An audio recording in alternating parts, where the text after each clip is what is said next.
नमस्कार साथियों। Reserve bank of India ने इस तरह का मास्टर प्लान बनाया हुआ है कि आने वाले टाइम में इसका बहुत ही ज़्यादा एडवांटेज आपको मिलने वाला है। आप किसी भी तरह के इन्वेस्टर हो, सिल्वर में, गोल्ड में, इक्विटी में या मार्केट में कहीं भी आपका पैसा लगा हुआ हो, उसमें आपको इजाफा देखने को मिलेगा, बेनिफिट आपको मिलेगा साथियों। आरबीआई का जो मेन काम है साथियों वो है बैंकिंग सिस्टम को रेगुलेट करना।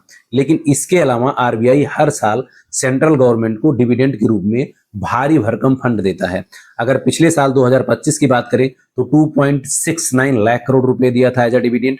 उसके पिछले साल 2024 की बात करें तो 2.11 लाख करोड़ रुपीज दिया था सेंट्रल गवर्नमेंट को। इस तरह से हर साल कुछ ना कुछ डिविडेंड के रूप में देता रहता है सेंट्रल गवर्नमेंट को। इस साल इस महीने मई में आरबीआई का मीटिंग है और यह अनुमान लगाया जा रहा है कि 3.11 lakh crore rupees RBI central government को देगा। उससे क्या होगा कि सेंट्रल गवर्नमेंट के जितने सारे पीएसयूज हैं या ऑयल सेक्टर में जितनी सारी कंपनी है, क्योंकि वॉर के कारण और जियोपॉलिटिकल टेंशन के कारण क्रूड ऑयल बहुत महंगा हो गया है, जिससे ऑयल कंपनियों को हजारों करोड़ रुपए का डेली नुकसान हो रहा है और कंपनीज का हालत खस्ता है और गवर्नमेंट जो सब्सिडी दे रहा था उसमें उनका हालत खराब है। तो ये भारी भरकम फंड आने के बाद में गवर्नमेंट इन फंड्स को पब्लिक वेलफेयर में, गवर्नमेंट पीएसयू में, गवर्नमेंट कंपनी की तरफ सर्कुलेट करेगा, जिससे मार्केट में पैसा पंप होगा और वहां से आपके इन्वेस्टमेंट में आपको अच्छी खासी तेजी देखने को मिल सकती है साथियों आने वाले कुछ एक महीनों में। अब आइए बात करते हैं साथियों कि आरबीआई के पास इतना बड़ा पैसे क्यों से आता है। साथियों, जिस तरह से कॉमर्शियल बैंक है, जैसे एसबीआई हो गया, पीएनबी हो गया, इन सब का मेन काम क्या होता है? लोगों से डिपॉजिट लेना और उनको लोन एक्सटेंड करना। कम रेट पर डिपॉजिट लेते हैं, हाइयर रेट पर लोन देते हैं, तो जो बीच का डिफरेंस होता है वो इनके लिए प्रॉफिट का काम करता है। सेम इसी तरह से आरबीआई भी इसी तरह से बिजनेस करता है।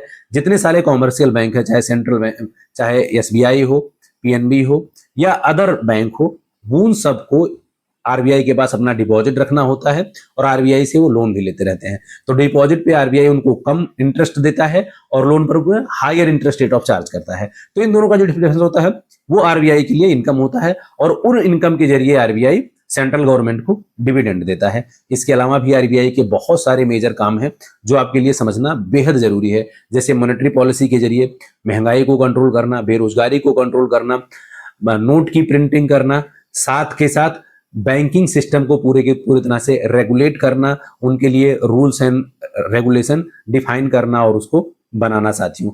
इसके अलावा आरबीआई एक सबसे बड़ा मास्टर स्ट्रोक चलने वाला है जो आपके सिल्वर, गोल्ड और इन्वेस्टमेंट के पोर्टफोलियो पर जबरदस्त तरीके से इंपैक्ट देखने को मिलेगा। साथियों को आपको पता होगा कि चाहे क्रूड ऑयल हो, सिल्वर हो या गोल्ड हो, ये सारे के सारे इंपोर्ट होते हैं और सारा का सारा पैसा डॉलर में पेमेंट होता है। लेकिन आरबीआई के पास लगभग 700 बिलियन डॉलर का रिजर्व है और 820 मैट्रिक टन का गोल्ड का रिजर्व है। अब इस रिजर्व के बेसिस पर आरबीआई ई टोकन के जरिए पेमेंट करने की प्लानिंग कर रहा है कि अभी तक जो डॉलर में पेमेंट कर रहा था इंपोर्ट का, उसको अब ई टोकन के जरिए, ई रूपी के जरिए दूसरे कंट्री को करेगा और बहुत सारे कंट्रीज ने इस प्लेटफॉर्म को एक्सेप्ट भी कर लिया है। तो आने वाले टाइम में अगर मेजरली पेमेंट अपने रिजर्व के जरिए, ई टोकन और ई रूपी के जरिए अगर होता है तो भारत का जो ट्रेड डेफिसिट है वो काफी कम हो जाएगा साथियों। अब ये ट्रेड डेफिसिट क्या होता है? ट्रेड डेफिसिट जो टोटल इंपोर्ट और टोटल एक्सपोर्ट का जो डिफरेंस होता है वो ट्रेड डेफिसिट होता है। जितने सारे महंगे कमोडिटीज हैं, जैसे आपका सिल्वर हो गया, गोल्ड हो गया, क्रूड ऑयल हो गया, सबको डॉलर में पेमेंट करना पड़ता है और जो एक्सपोर्ट होता करता है इंडिया वो कम होता है, इंपोर्ट ज्यादा होता है। तो दोनों के डिफरेंस में हमेशा ट्रेड डेफिसिट बना रहता है। लेकिन अगर ई पे के जरिए आरबीआई ने पेमेंट करना शुरू कर दिया तो डॉलर पर निर्भरता कम हो जाएगी।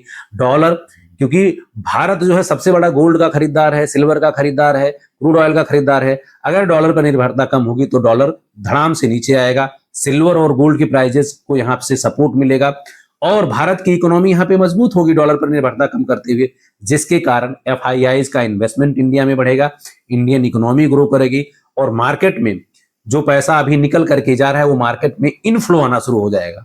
तो साथियों आने वाले टाइम में इसका बहुत ही बड़ा एडवांटेज इन्वेस्टर को, आम लोगों को मिलने वाला है, गवर्नमेंट को मिलने वाला है और इंडियन इकोनॉमी और भी तेजी से परफॉर्म करेगी।